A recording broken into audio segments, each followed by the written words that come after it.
Shalom saudara-saudaraku yang kukasihi dalam Tuhan Yesus Kristus. Salam bahagia untuk kita semua di awal tahun ini. Tentu kita memiliki planning yang begitu luar biasa dan kita percaya akan Tuhan, bahwa Tuhan juga akan ikut serta di dalam apa yang telah kita lakukan, apa yang akan kita rencanakan, dan tentu dalam pergumulan-pergumulan kita Tuhan juga pasti ikut serta di dalamnya.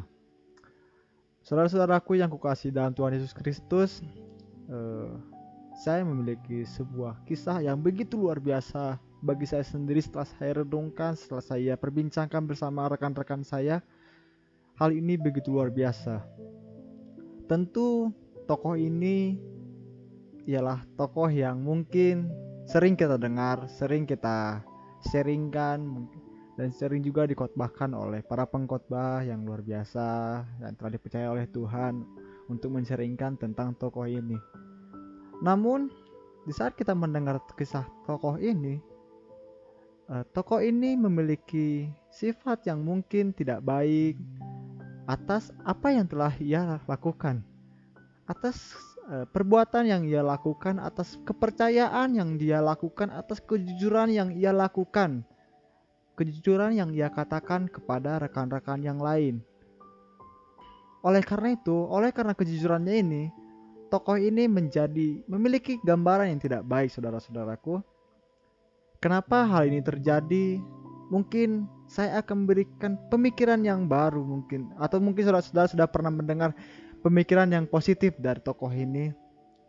Namun saudara-saudara, saya percaya bahwa setiap orang yang memiliki sisi negatif pasti ada hikmat yang bisa diambil, pasti ada sesuatu positif yang bisa diambil. Tentu dalam tokoh ini juga saya memikirkan sesuatu yang positif yang saya dapat ambil dan saya sharingkan kepada saudara-saudara. Bagaimana juga tokoh ini adalah tokoh yang begitu luar biasa menurut saya. Dia mengikuti pelayanan Tuhan Yesus selama hidupnya, namun di ujung dia memiliki keraguan akan adanya Tuhan, dan ia juga pada akhirnya mengambil tindakan kejujuran, namun dia dipandang tidak baik, dipandang negatif oleh yang lain. Saudara-saudaraku, mari kita lihat di dalam Alkitab kita, di dalam Injil Yohanes pasal yang ke-20 ayat yang 24 sampai 29. Baik, saya akan membacakannya kepada saudara-saudara. LAI memberikan judul Yesus menampakkan diri kepada Thomas. Ayat 24, tetapi Thomas, seorang diri ke-12 murid itu yang disebut Didimus, tidak ada bersama-sama mereka ketika Yesus datang ke situ. Maka kata murid-murid yang lain itu kepadanya, kami telah melihat Tuhan. Tetapi Thomas berkata kepada mereka, sebelum aku melihat bekas paku pada tangannya, dan sebelum aku mencucukkan jariku ke dalam bekas paku itu, dan mencucukkan tanganku ke dalam lambungnya, sekali-kali aku tidak akan percaya. 8 hari kemudian, murid-murid Yesus berada kembali dalam rumah itu, dan Thomas bersama-sama dengan mereka. Sementara pintu-pintu terkunci, Yesus datang dan ia berdiri di tengah-tengah mereka dan berkata, damai sejahtera bagi kamu. Kemudian ia berkata kepada Thomas, taruhlah jarimu di sini dan lihatlah tanganku. Ulurkanlah tanganmu dan cucukkanlah ke lambungku, dan jangan engkau tidak percaya lagi, melainkan percayalah. Thomas menjawab dia, ya Tuhanku dan Allahku. Kata Yesus kepadanya, karena engkau telah melihat aku, maka engkau percaya. Berbahagialah mereka yang tidak melihat namun percaya. Baik saudara-saudaraku, ini adalah kisah yang luar biasa yang ingin saya sharingkan kepada saudara-saudara. Tentu di ayat 24 kita melihat bahwa Thomas tidak bersama-sama mereka ketika Yesus datang ke situ. Ketika Yesus menampakkan diri di ayat yang ke-19, ayat yang ke-11, di ayat yang ke-11, dan di perikop selanjutnya, Thomas tidak ada bersama-sama mereka, sehingga dia tidak melihat kedatangan Tuhan Yesus pada saat itu. Dan reaksi dari murid-murid yang telah melihat Tuhan ialah ia menceritakan bahwa Tuhan datang melihat mereka, dan mereka juga melihat bekas paku di dalam tubuhnya dan lambung yang telah koyak di dalam tubuhnya. Dan Thomas mengambil sebuah tindakan atas keraguan-raguannya. Dia berkata bahwa sebelum aku melihat bekas paku pada tangannya dan sebelum aku mencucukkan jariku ke dalam bekas paku itu dan mencucukkan tanganku ke dalam lambungnya, sekali-kali aku tidak percaya. Kita sering mendengar bahwa dari sinilah mengapa Thomas memiliki gambaran yang tidak baik atau gambaran yang negatif, karena dia jujur akan perasaan yang ia rasakan. Dia jujur akan apa yang dia pikirkan. Tentu di Ibrani 11 ayat 1 dikatakan bahwa iman adalah dasar segala sesuatu yang kita harapkan dan bukti dari segala sesuatu yang tidak kita lihat. Apa mungkin selama Thomas mengikuti Tuhan Yesus selama pelayanannya Tuhan Yesus, dia tidak percaya kepada Tuhan? Apakah dia tidak beriman kepada Tuhan?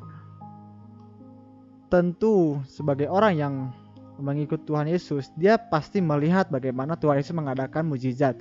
Tuhan Yesus menyembuhkan orang-orang sakit, memberikan makan kepada 5.000 orang.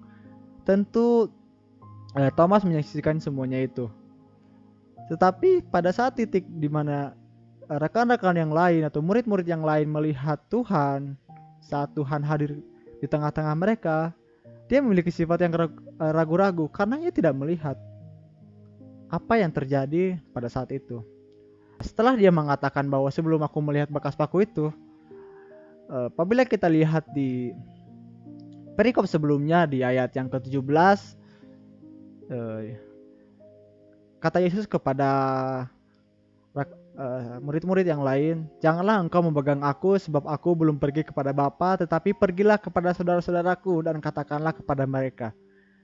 Jadi Tuhan Yesus menyuruh mereka untuk mengabarkan bahwa Tuhan telah datang kepada mereka, bahwa Tuhan telah bangkit dari kematiannya, dan Tuhan Yesus menyuruh mereka untuk mengabarkan bahwa Dia telah bangkit. Dan Tuhan juga tidak memperbolehkan satu pun di antara mereka yang menyentuh Tuhan. Kembali lagi di ayat di perikop yang kita bahas, 8 hari setelah Thomas mengatakan dia tidak akan percaya sebelum dia melihatnya, Yesus datang dan dia berdiri tengah-tengah mereka dan mengatakan hal yang sama, yaitu damai sejahtera bagi kamu. Tentu saat dia datang, kemudian langsung Tuhan berbicara kepadanya, taruhlah jarimu di sini dan lihatlah tanganku, ulurkanlah tanganmu dan cucukkanlah. Kita lihat di ayat yang ke-17, kata Yesus kepada murid-muridnya, janganlah engkau memegang aku. Apakah ini suatu hal yang mungkin kontradiktif di antara perkataan Tuhan saja?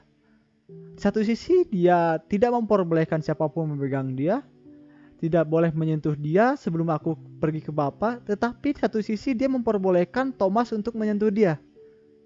Inilah yang sungguh luar biasa menurut saya, saudara-saudara. Bagaimana Tuhan juga peduli bagi orang yang membutuhkannya. Bagaimana Tuhan peduli dengan muridnya Thomas yang memiliki sikap skeptis, sikap ragu-ragu kepada Tuhan. Tuhan menjawab keraguan-raguannya. Tuhan melakukan semuanya itu karena keadaan dan situasi yang ada.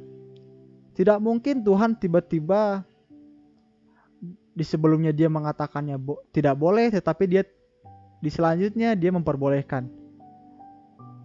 Tetapi ini semua karena rasa kasih Tuhan kepada muridnya. Karena tidak mungkin ada seorang murid yang mungkin percaya sekali dengan Tuhan, tetapi saat dia menginginkan sebuah hal yang menurut dia itu mempertaruhkan keimanannya, tidak mungkin Tuhan membiarkannya. Tetapi inilah hal yang luar biasa menurut saya dari kisah Thomas ini. Bagaimana dia memiliki sifat keraguan-raguan, memiliki sikap skeptis, tetapi dia juga jujur terhadap perasaannya. Bagaimana kita lihat bahwa kejujuran Thomas ini dari sikap skeptis ini dijawab oleh Tuhan. Tentu di ayat 28 Thomas menjawab dia, ya Tuhanku dan Allahku, kata Yesus kepadanya, karena engkau telah melihat aku, maka engkau percayalah. Berbahagialah mereka yang tidak melihat namun percaya. Sungguh luar biasa perkataan dari Tuhan ini. Dari sikap Thomas yang tidak percaya namun Tuhan menunjukkannya sehingga ia percaya. Tetapi berbahagialah mereka yang tidak melihat namun percaya. Berbahagia seperti apakah yang kita dapat? Akhir kata, Tuhan peduli dengan siapapun yang membutuhkan Dia, yang percaya akan Dia. Kapanpun kita yang membutuhkan Tuhan. Shalom, damai sejahtera bagi kita semua. Tuhan Yesus memberkati.